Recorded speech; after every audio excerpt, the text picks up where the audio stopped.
Neighbors aren't the same anymore. This happened when I was still a kid, around 11 years old. I lived in a small town with my mom, my dad, and my little brother. In the house across the street lived my best friend Tyler. He lived with his mom, dad, and older sister. The focus isn't on my family, but on Tyler's.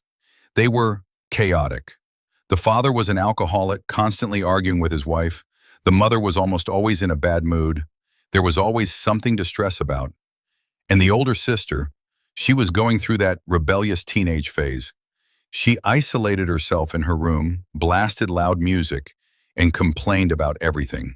It was a loud, confusing, unpredictable house. But it had always been that way for as long as I could remember. Until one night, something happened, and they were never the same again.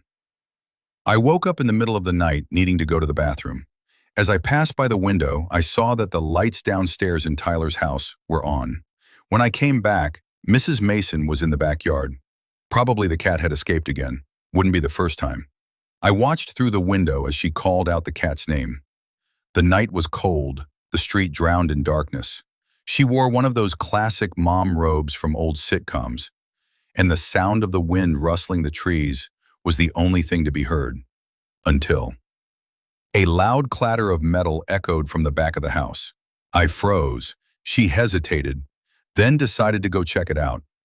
Even just watching, a deep fear settled in my chest. A fear I couldn't explain. I felt she shouldn't go, that something was waiting for her, and that fear turned out to be right. From behind the house, Mrs. Mason screamed. Not just any scream, a scream